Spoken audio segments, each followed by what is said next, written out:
Puss in Boots. There was once a miller who had 3 sons. When he died, he left a mill to his eldest son and a donkey to his middle son. The youngest son was given the miller's cat. What am I to do with a cat? He said. Imagine his surprise when Puss replied, Give me some boots and a bag, and you shall see. So the youngest son gave Puss some boots and a bag. Puss went to a field and put carrots in the bag. Then he hid in the grass. Before long, a rabbit hopped into the bag, tempted by the carrots. Off Puss ran to the palace, where he offered the rabbit to the king as a gift from the Marquis of Carabas. The king was delighted. The next day, Puss said to the miller's son, Come to the river and help me fish. Puss knew the king would be driving by in his carriage. Quick, get into the water, said Puss. The miller's son did. Just as the carriage passed by, then Puss hid his master's clothes. Help! Stop! cried Puss, and he ran in front of the carriage. My master, the Marquis of Carabas, has been robbed. Thieves stole his clothes as he swam in the river. The king ordered fine clothes to be brought for the miller's son. Then he was invited to ride in the carriage with the king and the princess.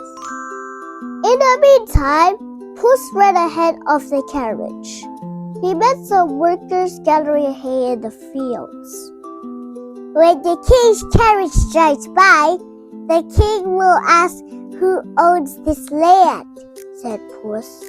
Say it belongs to the Marquis of Carabas. Sure enough, this is what happened. The king was impressed. Once again, Puss ran ahead. He came to a big castle where he knew an ogre lived. Puss knocked loudly at the gate and a servant let him in. Puss was taken to meet the ogre, and he bowed down low.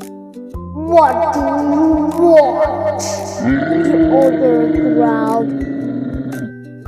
Puss was scared, but he said, I've heard you can do amazing magic, Mr. Ogre, and turn yourself into any animal.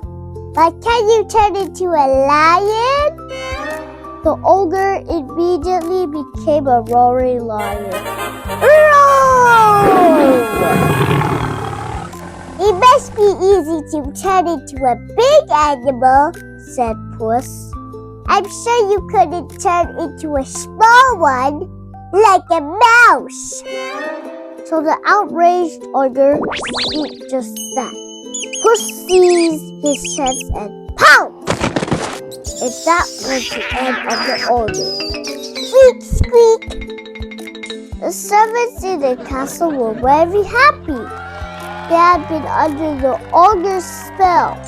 Pleased to be free, they agreed to become servants of the Marquis of Carabas. Suddenly, Puss heard the king's carriage approach. Prepare a feast for the king and the Marquis of Carabas, he said. The carriage stopped and the king stepped down, amazed. Welcome to the castle of the Marquis of Carabas, said Puss, bowing low. Welcome! They all sat down to a huge feast. The miller's son and the princess had fallen in love. The king offered the Marquis of Carabas his daughter's hand in marriage.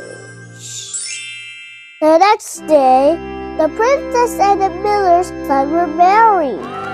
Puss was very pleased at the way his plan had worked out. Congratulations! Puss spent the rest of his days living in luxury, and the only time he ever chased mice was for his own amusements. The end. I hope you enjoyed my video. Please remember to subscribe, like, and share. Thanks for watching.